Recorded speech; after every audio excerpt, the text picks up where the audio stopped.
KP Ready with Shadow Ventures, and today on our Fireside Chat, I've got Conor Sen, who's a friend and local Atlantan who additionally is a columnist from Bloomberg and I would say very active on the Twitters.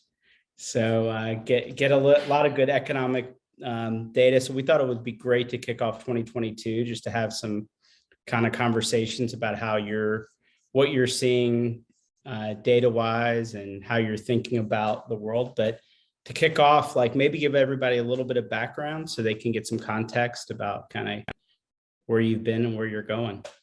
Sure. So my college background was in economics and computer science. I went to a small school in Southern California called Harvey Mudd. From there, I did a couple different things in the Bay Area. I worked for eBay for a year, and then worked for a big hedge fund in San Francisco for 4 years, where I did sort of credit derivative stuff, all the mortgage meltdown. I was involved with that, risk management, things like that. After surviving that, I decided I kind of wanted to get away from that and start over. So I moved to Atlanta, where I had a couple friends. I worked for Cabbage for 18 months, for those of you familiar with that company. And then in 2012, I went out on my own and I started an investment company, and I started writing for Bloomberg about 5 years ago. Okay, very cool. So I thought we'd just hit some of the topics that we keep hearing over and over and just keep getting bombarded in our news feeds and everywhere else. So I think we talked about it last night, just like topic wise. So let's talk about this thing called the Great Resignation, which is super interesting because you hear the noise, but I don't know that I've had that many in our world of startups and mid-sized companies. I don't know that we've had that much like, hey, can't find people. Or even with a lot of our LPs, which are large corporates, haven't come to me and said, oh my God, it's impossible to just find anyone. So what should we make of this Great Resignation topic? It's interesting because the topic is being talked about in our white collar worlds, but the dynamic is really much more of a blue collar thing. So you're seeing it in restaurants and hotels and hospitality, and then additionally manufacturing and warehousing and driving and those sorts of jobs, but we really haven't seen it as much in sort of your IT, finance, real estate type jobs. So it's a real thing if you run fast food companies or you need to hire a driver to deliver your goods, but it's not really a thing, at least so far in the aggregate in the data, if you're hiring developers or finance people like that.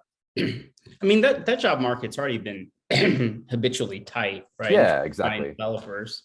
I mean, I think one dynamic is we do know due to the pandemic that about 1 or 2 million baby boomers retired more than you'd expect just from trend.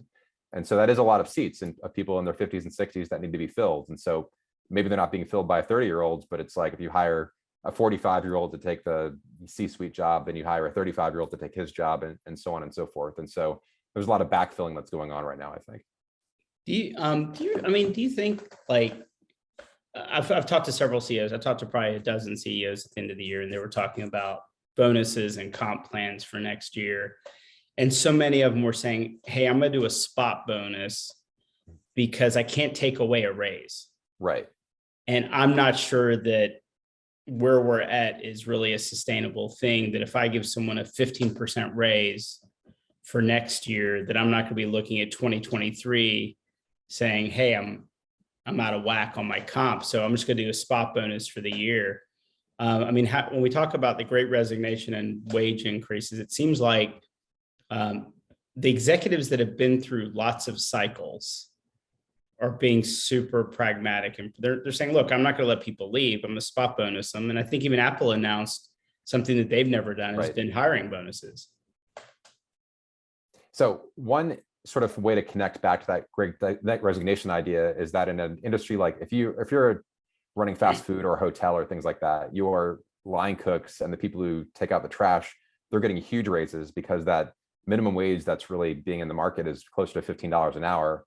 But that assistant manager who's maybe making 20, all of a sudden is feeling like, what the heck? Like I have to pay 15 to hire somebody to take out the trash. I'm only making 20.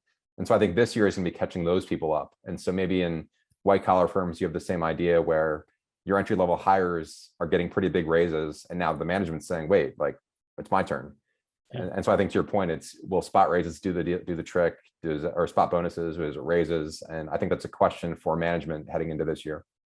Yeah, I think it's interesting, not to get into politics, but like last year, the election cycle about like livable wage, and like the government needs to intervene, and then capital markets and demand, and Amazon says, hey, we're going to pay everybody $20 an hour and pay for their college. And that's pretty, I mean, that's awesome. And it's also, government didn't intervene. It was kind of a natural motion, so to speak.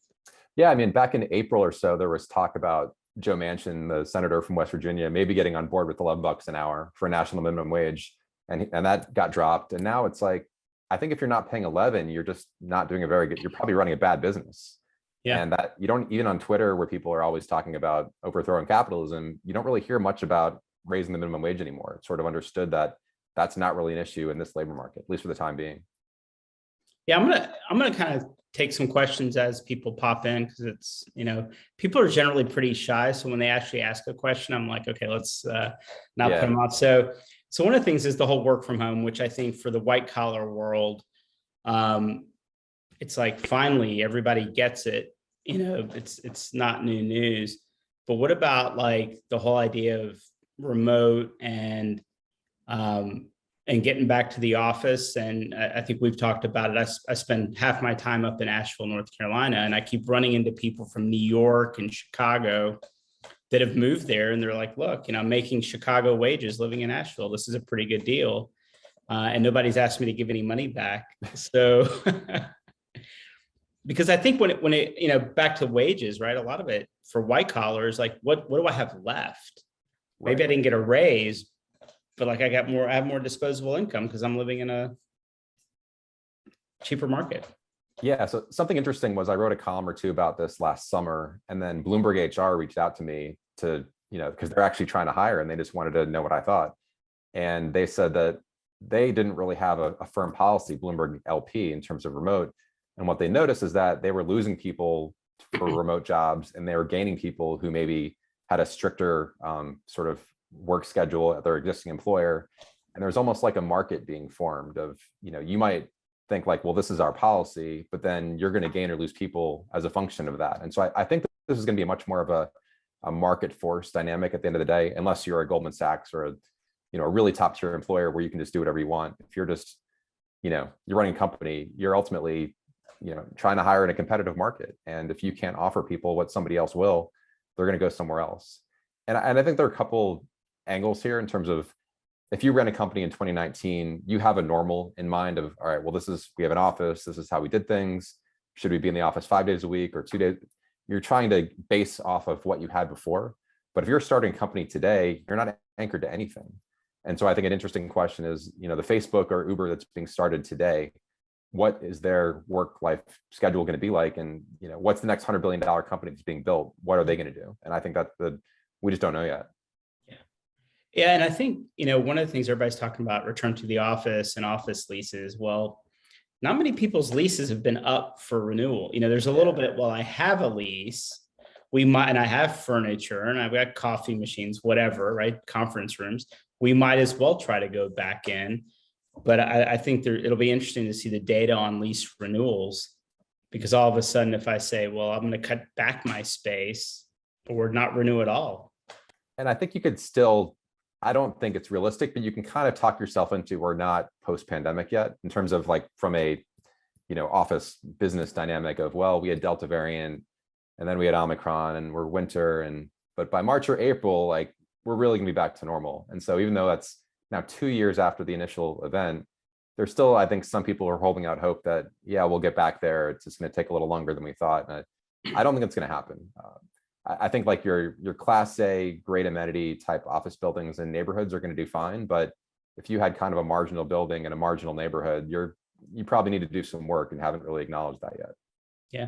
I was talking to a CEO that said that they're going to minimize their space and turn them into almost like conference coffee shop kind of vibe, like collaboration centers. And they're going to take all their savings and do like quarterly get-togethers to keep that social aspect. And we're just going to do quarterly, and we'll move it around the country where our concentrated area offices are. And the money that we'll be saving on office space and staff and everything that goes into running an office, we're still making out better, which I thought was kind of an interesting idea, that I think all of us agree that the human connection and all that's important, but it doesn't necessarily mean that we all want to sit through an hour of traffic. And yeah, and I think that the question is how much socializing is really valuable. Like we've both probably had jobs where we sat in offices 40 hours a week, and it's, you say hi to people at the water cooler, but like, you get fired or you quit, and it's like you never think about that person ever again. And so it's how much of your actual coworkers matter to your productivity and happiness, and how much of that can we recreate in other ways, or 3 hours a week or whatever. And so I think we kind of, there's a little bit of rose-colored glasses about how that is for a lot of people. Yeah, and I also think like the computing power aspect of cloud and what we can, it used to be, I have to VPN into the office, and oh my God, it's so terrible, and it drops and blah, blah, blah. And I need to really be on my desktop in the office to get work done. And like, it's like now, like we all have bandwidth and we have cloud computing, and there's no real infrastructure benefit to being in the office. It is purely kind of social connection. Yeah, I think so. And maybe a party once a week, once a month, once a quarter is enough to get that just kind of camaraderie, rather than 8 hours a day, 5 days a week. Yeah, a friend of mine said, I don't actually miss the monthly everybody huddle into the conference room to celebrate the January birthdays.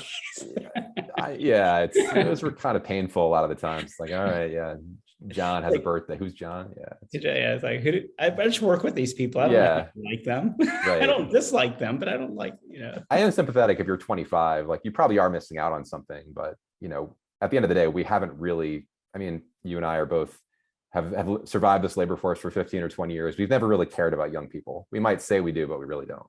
No, I mean, the current generation never really cares about the next generation. They just like to complain. Yeah.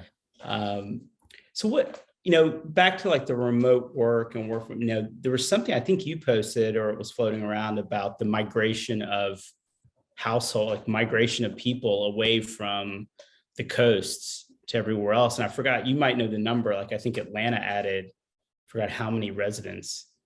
Yeah, I don't remember the number, but like 50,000 almost. Yeah, they're kind of two different dynamics. One is that you've had a migration from the urban cores into the outlying suburbs. So in the Bay Area, like the East Bay suburbs really boomed, but so did Tahoe and Boise and Austin. And so, it's not one or the other. It's kind of both, depending on your circumstances. Yeah. And what do you think, I want to move a little bit to the other hot topic, inflation. Mm-hmm. And everybody's, last year it was transitory. And now everybody's like, yeah, I think it's here. And I'm such a nerd. Like I track the cost of my dog's dog food. Like it's a little bit not healthy, but I've seen it increase. And then we talk about inflation, not just in terms of price, but you go stay in a hotel, it's 30% more for a room. They're not cleaning a room. Like you're paying more and getting less service. So a lot of that getting less piece. What's the old adage about cereal boxes? The box stays the same, but the amount in it keeps. Right. So what are you seeing? I mean, how are you thinking about like, it feels like everybody's agreed it's not transitory. Maybe. Yeah, I think, there was hope in the spring when it was like, all right, used car prices and hotel rooms and like maybe it's just these few factors that are pandemic related. And if we can just get past this and that normalizes, then it's fine. But we haven't really seen that yet. And in fact, used car prices are still going higher. And it's like, we keep talking about the semiconductor issue being fixed, and it's not fixed. So I think we should be a little more humble about when that's going to all sort out.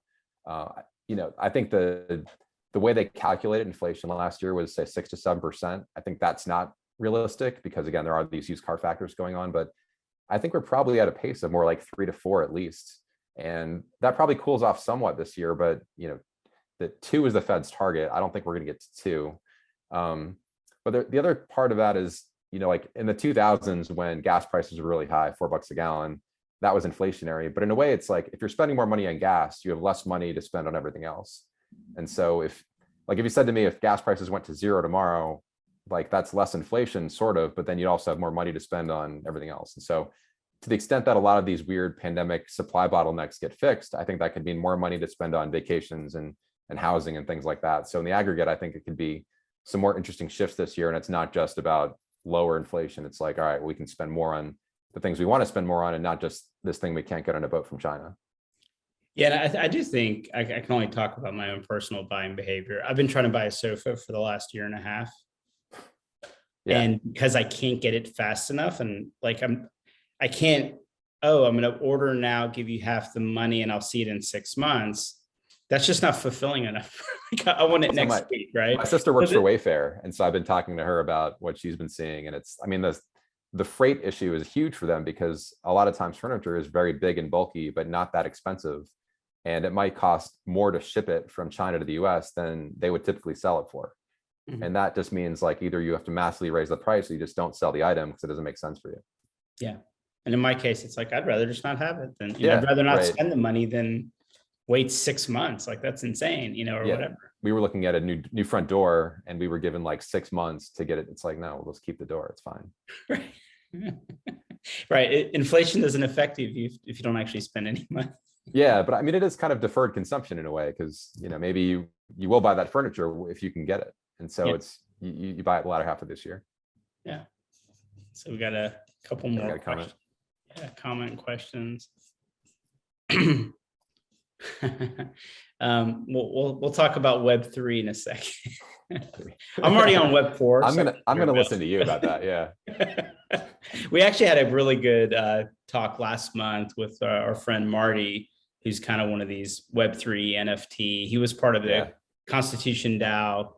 So if you really want to know about that, I think it's live on YouTube, which is I would say Marty was probably more informed around that than anything me. Yeah, I feel like the most optimistic thing I have to say about Web3 is a lot of smart people and a lot of money is trying to make something happen. And I guess you shouldn't doubt that they'll make something happen.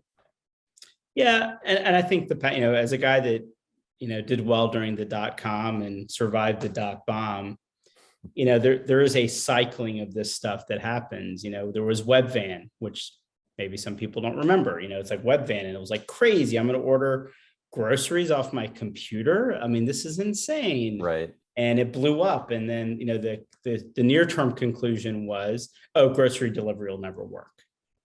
Right. That was the near-term conclusion, and then mobility happens and things happen. And then all of a sudden it's, we're good with it. It's like, and I think some of the Web3 stuff, it might iterate and there will be some collateral damage and people will lose money and people will make money and it will cycle back through. It's kind of right. So one thing, I kind of mentor younger folks, and we were talking about inflation, and I was like, it sucks to be a renter, because if you look at being young and the bulk of your expense being your living expenses, the one thing that's great about a mortgage, whether you think your property's appreciating or not, from just a pure expense perspective, super predictable. I know exactly what I'm paying for the next 20 years or 30 years. Whereas if I'm renting, the minute the lease comes up, who knows? So how do you think about like real estate price increases? Is it increasing? Is it inflationary? There was a bunch of data that came out this morning that said, hey, there's just no supply. There's a ton of demand and there's just no supply, which is always kind of interesting to see that. And it takes a minute. We're talking about supply chain issues. Well, supply chain does affect construction, does affect home builders, and they can't deliver overnight. So how are you thinking about real estate appreciation and kind of scarcity of product versus kind of just this demand cycle we're in? Yeah, so I think there's a long answer to this. I think the short answer is, if you think home prices this year are going to go up 8 to 10%, which is my opinion and the opinion of like the John Burns Real Estate Company, which I respect a lot, and mortgage rates are 3%, why would you sell something that you can finance at 3% that's going to go up in price 8 to 10%? And then that feeds into the low inventory piece. Incomes are growing very strongly. We know that the bulk of millennials are moving into their home buying years, and baby boomers aren't really leaving or selling their houses yet. So I don't know what makes this gets fixed if you can't deliver enough homes to the market because supply chains are all backed up. Like there's a house being built on my street that they're going to sell for 1.4 million. And they started building it in the summer and it's still not built yet. Like I watch it every day or every week, and it's like, they'll frame it and then they're waiting for, the windows to come in, and the windows take 2 or 3 weeks. And then they put the windows in and then they wait again because the doors need to come in, and it's like stop and start, and then the whole process takes 6 or 9 months. And if this is what it takes to build a $1.4 million house in Atlanta, how do we have any hope of building enough homes to meet the demand? Yeah. No, and I think too is, I think we still all are super interested in being in city centers, even though, work from home and all that. We live closer into the city. I'm not saying, oh, wow, I can't find anything around here, I'm going to move to Woods, like 45 minutes away. I still have zero interest in that, even if I am working from home. Mm-hmm. So I think to your point is, if it's going to take forever and there's still a lot of demand and people are doing it, then, it's going to keep going on. What do you think about some of the, the suburbs and real estate prices in the suburbs? I really struggle with, the idea that there's these 500 home subdivisions and that there's supply issues and, that they're escalating too. I mean, it makes sense that city centers, it's a scarcity of product, but, not to pick on Pulte, but Pulte shows up and does 500 homes. Are you seeing, do you have any insights on, is that still moving in price? So the suburban model that's going to be the winner, and that, you've seen it, and you and I might not want to live in Woodstock, but a lot of people do. So it's, your Woodstock, Duluth, these like suburban town centers where you build this kind of walkable area that you have to drive to. And then, the homes kind of are built around that. And that's really what I think the model is going to be and what gets built, especially in this work from home world where, all right, you live in your house out there, and then you maybe go to the town center for a meeting or for coffee during midday. And then if you really have to go into the city for a big meeting, you can do that. Yeah.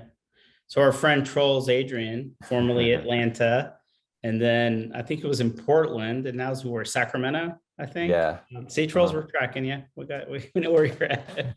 He's like, I'm interested in your thoughts on the longer term future of the housing market. Will the exit of the boomers, automation and construction, and reduced immigration eventually create some room down the road? So I think the thing with baby boomers is that, like, all right, if you've got an 85-year-old in Pasadena who's exiting a house, like, you can fill that spot really quickly. But if you have a 85-year-old leaving a house in suburban Ohio, a house that hasn't been touched in 30 years, that doesn't really help you if people want to live in Nashville and Austin. And so I think there's a big mismatch issue that's coming. And even in Atlanta, like, Atlanta's got great demographics, but the types of houses that 80-year-olds exit are not really desirable to a 30-year-old without a lot of work being done. And so I think it's not just about exiting a unit, filling it in. It's really, you've got to do a lot of work to make it livable and desirable to that next generation. Yeah. Well, it's interesting too. I think a lot of boomers are realizing retiring doesn't mean I'm old and dead. Yeah. And they're moving to city centers, and they want to move. When I was down at Georgia Tech, it was amazing how many people were moving around a college campus because they loved the energy and the restaurants. And they're like, hey, we're empty nesters now.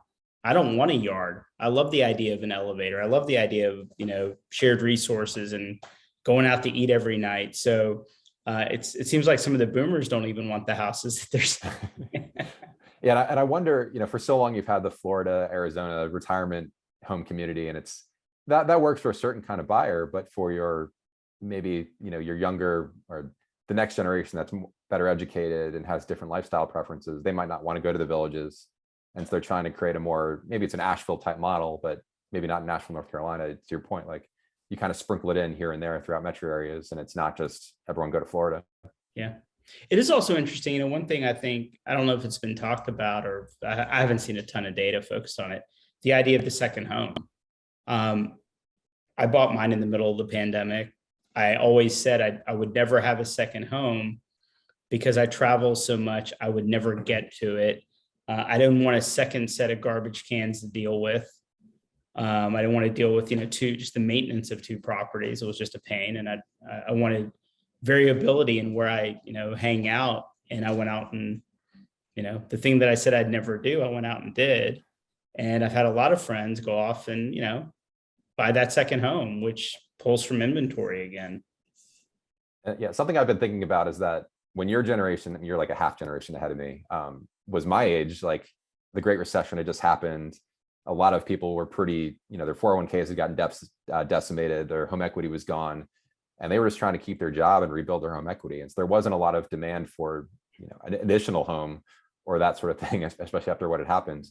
But with people my age and younger, if you bought a house anytime in the last 10 years, it's worked out really well for you. Your 401k is at an all-time high. You're getting a raise at work.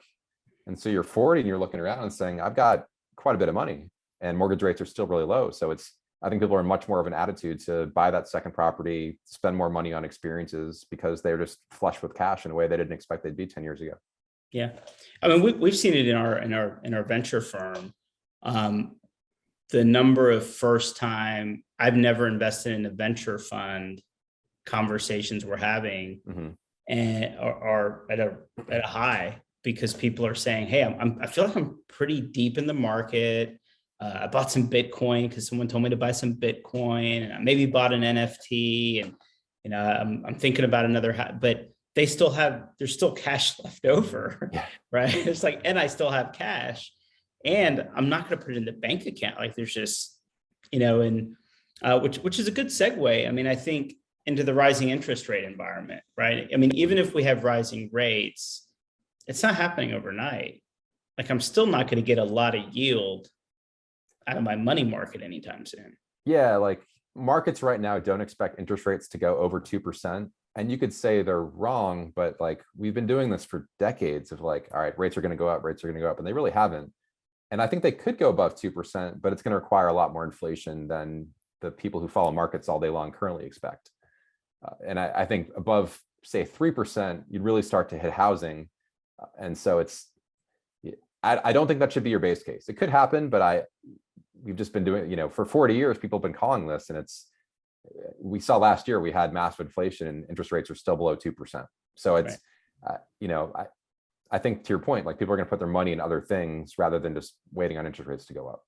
Right. I mean, because even if interest rates go, I mean, how's it going to affect your money? I mean, the yield, it's still not going to be right. It's interesting. Like if it was 3% and you have like a few $100,000 in the market, it's like, I don't want to do that. Like, it's not interesting.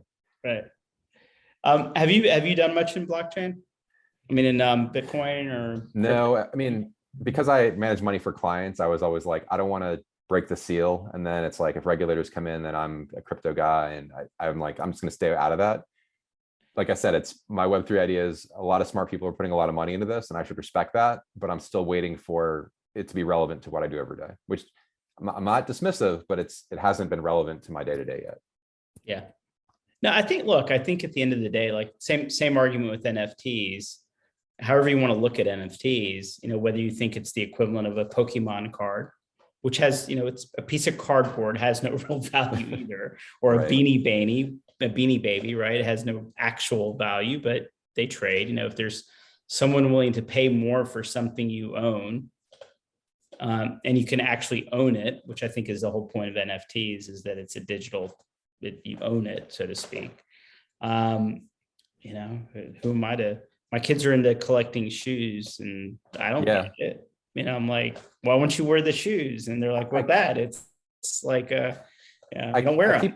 I keep waiting for somebody to have a use case for me that would be useful. And not just me, but like my wife. Why would she want to do any of this stuff? And so maybe they'll prove me wrong, but it hasn't happened yet. Yeah.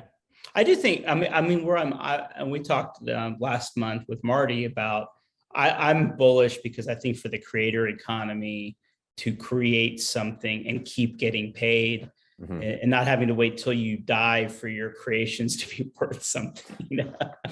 I think that's pretty fascinating, that there's like this annuity associated with it. Let me see if there's it on the questions. What are you? I feel like I spend so much of my day like listening to the economic data and the employment data. It's just like everything. There's a bombarding of data that I'm sure you read and consume. And if you had to give people on the call advice, right? Because I think I still watch CNBC. My kids are like, Dad, nobody watches CNBC anymore. I'm like, okay, whatever. Yeah. And if you look at like journalism, like even what's happened with like Substack and people, you have people leaving. Are there some favorites that you're watching, reading, listening? For just anything, Yeah, or just economic data and okay. I mean, I think for like the main economic data, you can really just read your Wall Street Journal, whatever your favorite source is. Like mainstream media does a really good job with just crunching the numbers. I think electric vehicles have become a big interest of mine over the past year, and not like because I'm a Tesla fanboy, but like I think it's the whole transition that we're going to go through over the next 10 or 15 years. There's so many layers to it, and it's like, from putting factories in Georgia and maybe not in Michigan, and what does that mean for supply chains and service centers and real estate and utilities. There's so many layers to it that I think it's going to ripple through the economy in so many different ways, and trying to understand that better. Yeah. So like Nat Bullard is a colleague at Bloomberg Opinion, and so he's somebody I've come to talk to more and more to help me understand what's going on there. And I think the next couple of years in particular are going to be a pretty big inflection point in the US. Yeah. I got really excited about EV. So I went to Rivian and I went to Ford, and it's like waitlist. So I had the same issue I have with sofa. Right. Like you would have got me. You would have got me if I could have hit pay now. You would have got me. I'm on the Rivian wait list, and it's second half of 2023 is what they tell me. Right. So maybe it's 2024. I don't know. It's like it's not as exciting. So it's like it's like the future is back ordered, right? That's how it feels like right now. Yeah. So David Wiltz, who's one of the CEOs of Digital Master Plan in our incubator, he asked, can we talk about equity and wealth divide, especially around homeownership? Most affordable housing is rental. It's hard to say what's the future. I like being an optimist. I think the capitalism is not going to build affordable housing for affordable buyers to buy anymore. And I think that's for a couple of reasons. One is that there's not enough land and labor to do it affordably. And then institutionally, like your BlackRocks and so on, they want to build to rent. And so they say, like, we think demographics are strong, rent growth is strong. We would rather buy the homes, rent them out, maybe for 5 or 10 years, and then sell them. But I think the days of, a household making 75 grand, being able to buy a brand new house for 250 grand are over. And I feel, you can probably still buy an older house that needs a lot of work, but it's just one of those things that I think that's just gone. And that's maybe something we haven't collectively reckoned with. Yeah. Do you think, I know like the American dream is homeownership, right? That's where we've grown up around. Maybe some of the millennials haven't grown up around, but if you've lived in other countries, like it's just not on the radar. When I lived in India, it was not on the radar. Like either you were born into money and had an opportunity and you had real estate, and people unfortunately got pretty comfortable. Like, oh, I'll never own anything. Or you can and they sign like a 5-year lease for their flat or whatever. Right. Or even in European countries, either you inherit it or you're not going to ever own. It's just not a priority. Do we think we're moving that way? I don't, which is the weird, I think that dream is still as alive and well as it ever has been. Maybe it's been pushed out 10 years. Like maybe you don't want to buy your first home at 25 or 30, maybe it's 35 or 40 now. But I do think it's something but it's also the politically challenging part is that like 75-80% of voters are homeowners. And so voters are going to vote for their own interests, especially at the local level. And so like I'm on the Brookhaven Planning Commission, and everybody who votes in a Brookhaven election is a homeowner more or less. And so even if the right thing to do is to help out renters, there's no political impulse to do that. So it's just a really challenging problem. Yeah. Our philosophy at our firm has been the way you create affordable housing is actually build it affordably, right? Keep costs down. Government has a role around, taxes and land costs and different things that they can do to be a catalyst. But seeing where building materials prices go and, how do you build things cheaper is what it comes down to. And if you build it cheaper, then you can sell it cheaper.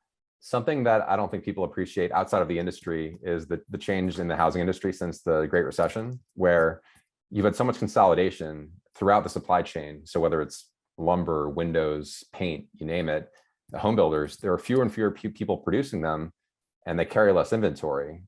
And so it just makes it it's not like in 2005 where people were just building as much as they could. It's much more constrained all throughout the market. And there's no real way to build a lot of homes quickly, especially affordably.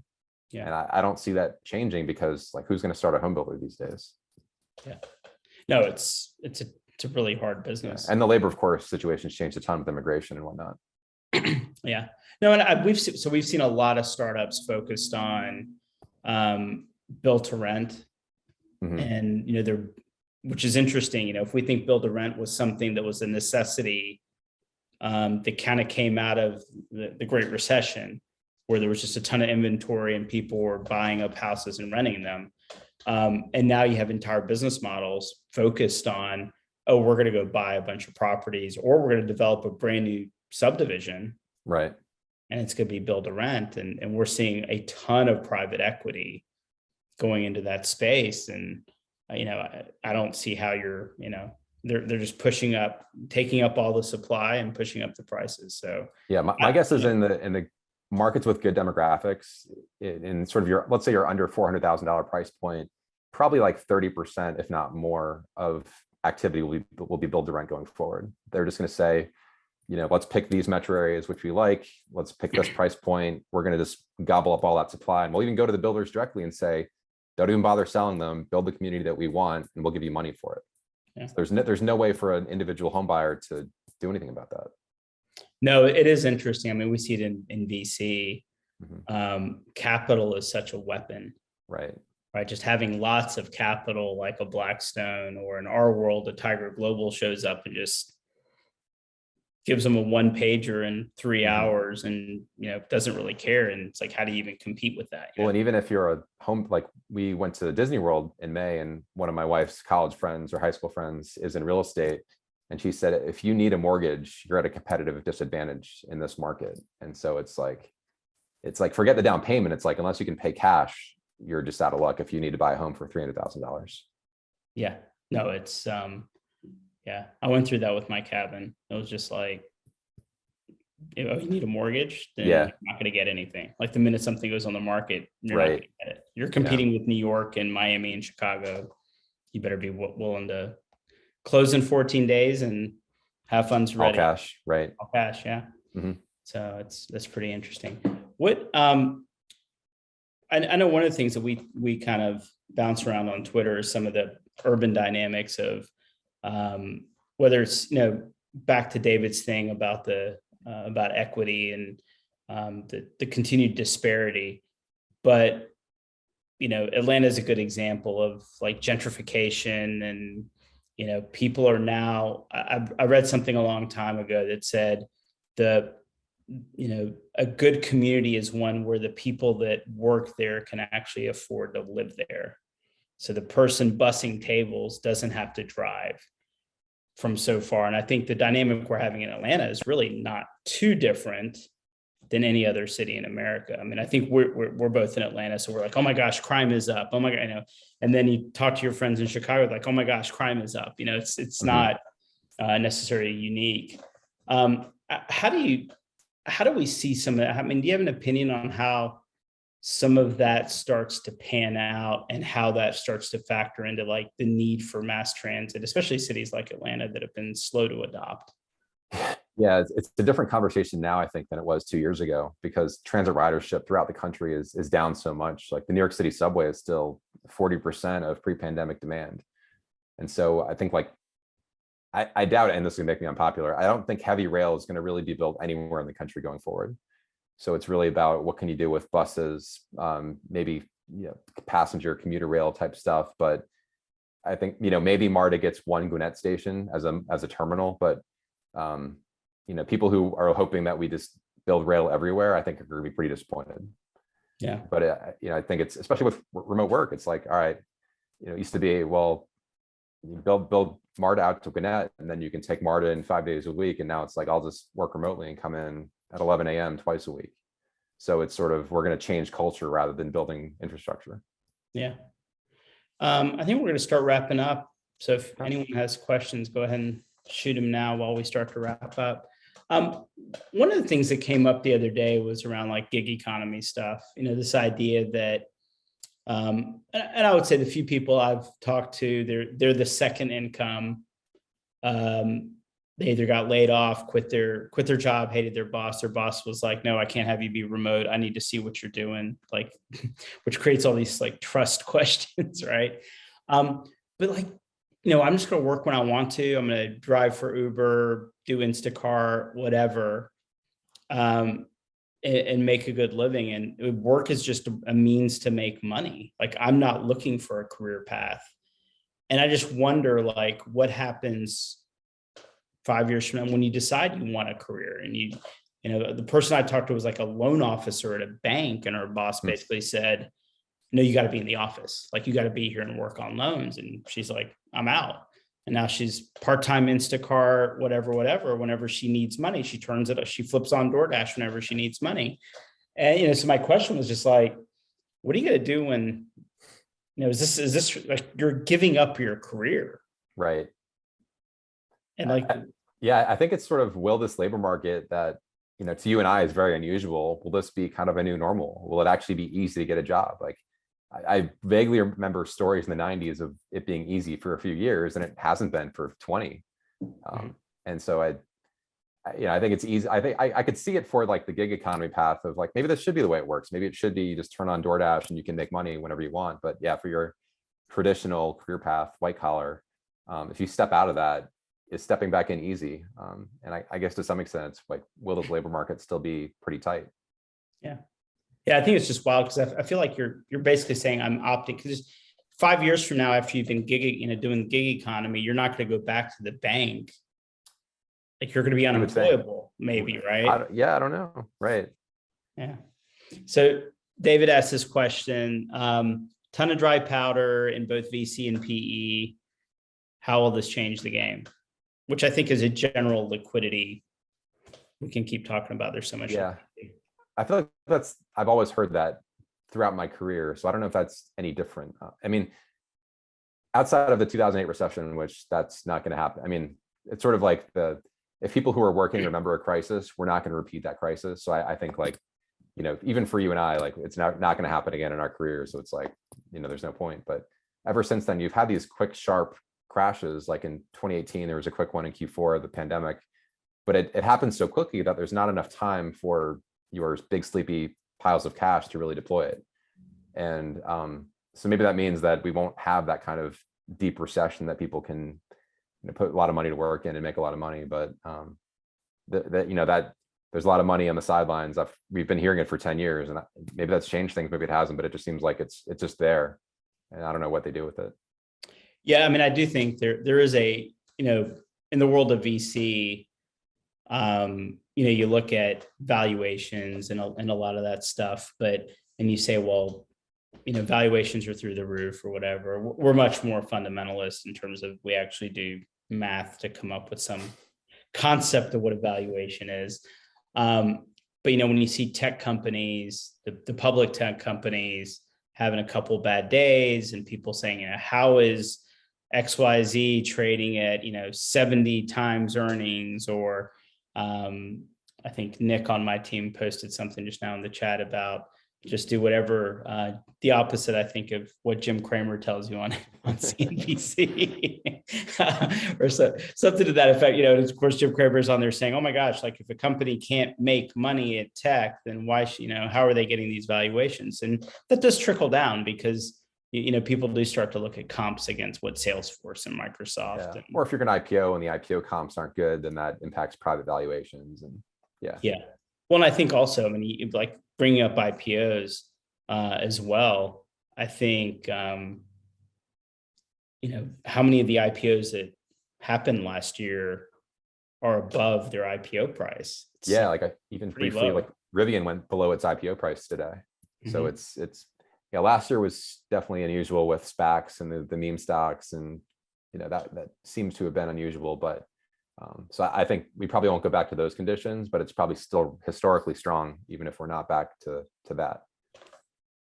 Yeah, it's pretty funny. Like, you bring up SPACs. I did a SPAC when I was 28, and I never talk about it because it's shady.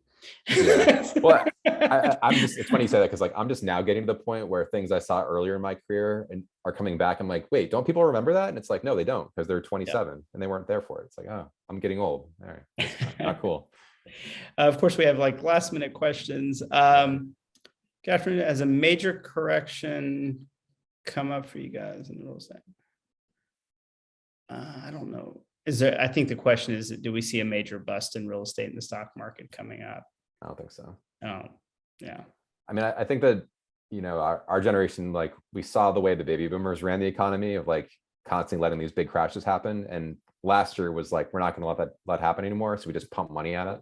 And we used to do it with interest rates, but now we're doing it with government spending as well.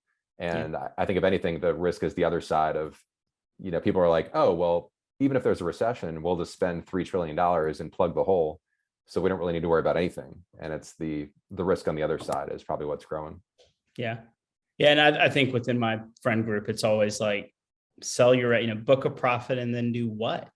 Yeah. Right. Yeah, put it so buy bonds at 2%. Like, no, like, so if I already have a stock I love and it's running, I'm going to book a profit and do what? Put it into a stock that I maybe don't care about, put it into buy. Like, it's just, there's nowhere, if you're going to chase yield, even if you're not trying to chase crazy yield, like I just want to chase like 5 and 7%, it's still like, yeah, you can still stay in the equities market. I mean, part of this is the inequality thing, but if you had money going into the pandemic, you're probably now a lot better off than you were before.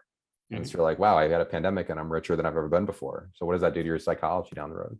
Yeah. I thought it was interesting. Eric Adams, the new mayor of New York, gave a little talk this morning, and he's been got to take care of the dishwashers, and he's right. I mean, he's not, and especially in a market like New York where there's a lot of wealth.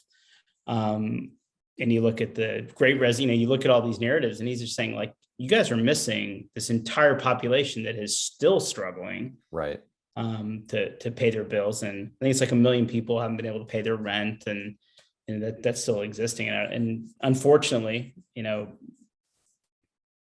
I don't know what the answer is. I don't know that a lot of people have that answer. So our friend Christopher Cunny asked a question: what are some of the emerging markets you're looking to make investments in this year? Emerging markets meaning countries, or what exactly does that mean? I don't know. Christopher, if you want to clarify, let's talk about countries. I'm scared shitless about other countries. Like, I feel like I can't figure out my own country. Like, I briefly, Brazil or Argentina, or like last summer, US tech stocks had taken off and China stocks had sold off. And I was like, oh, like good time to buy Alibaba. And then they're like, no, Americans don't get to make money in our stocks anymore. It's like, all right, well, forget that. So I think that's the risk in other countries. Is like, you look at the valuations, you're like, this is cheap. And then the government says foreigners don't get to keep their money. It's like, oh, they're not cheap. So that's the one thing about America, is that we, for better or worse, we prioritize investors over everything else. Yeah. So Christopher came back and said technology services, et cetera. So I'm still not exactly sure. I mean, I think, look, I do think what's interesting about venture, which I've been doing it for a minute, is that there's actually venture capital going towards businesses that you would have never seen before, whether it be consumer goods, non-tech. If you kind of, my generation, VC meant tech. They were the same thing. Tech investors, venture investors were the same thing. You're now starting to see a lot of VC that's going towards services businesses, which has never been heard of. You're seeing a lot of venture debt saying like, hey, it's not about equity. I'm going to loan you money and have some upside. And then I thought it was really interesting, Sequoia with their latest evergreen fund saying, we're not really going to look for an exit. When Uber goes public or whatever, we're just going to hold on. Interesting. Because it's an interesting stat. I think Sequoia, they were early in Google. They basically say if they would have just held on to Google, they would have had top quartile returns and they're fine. So like, why are we selling out of Google or Microsoft or all these companies? We'll just put them in our evergreen fund and hold them forever. And since they're public, we can give liquidity if investors need their money out. They get it out. But I think in the public markets, anything that, and I'm not saying, I'll point out Peloton. I don't know in Peloton. I'm not saying I like it, but something like that where it had this big demand surge due to the pandemic, and then maybe it kind of pulled forward too much demand, and so it's had some rough quarters.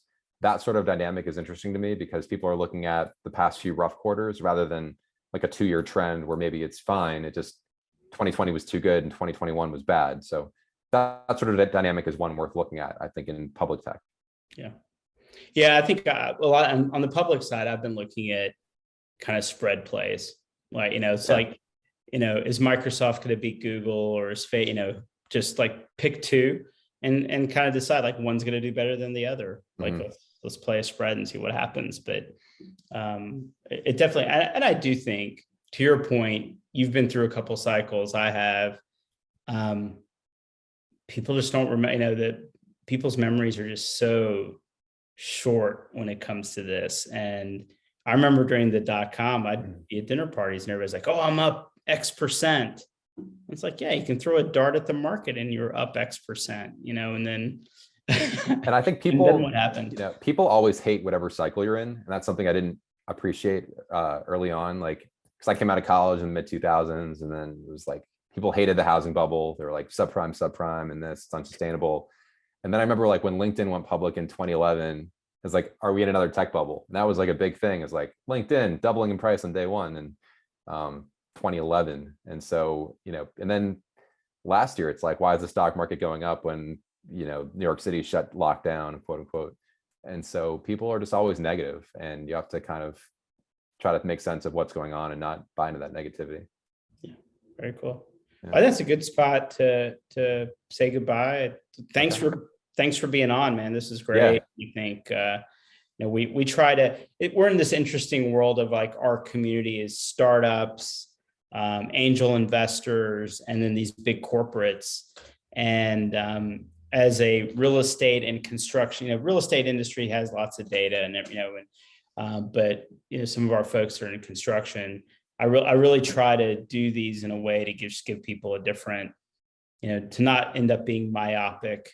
I think next month or the month after, I have a friend who's like a music producer that I'm going to have on, just to like, hey, what's happening with music and NFTs in that world, and, rights, and what's happening with streaming. Because I think if we get stuck in our own industry about, we're being disrupted, it's like, yes, you and everyone else. Right. So thanks for coming on. I just like having different perspectives for our little community, and really appreciate you showing up. Yeah. Thanks for inviting me. All right. Thanks. Great talking. All right. Yeah.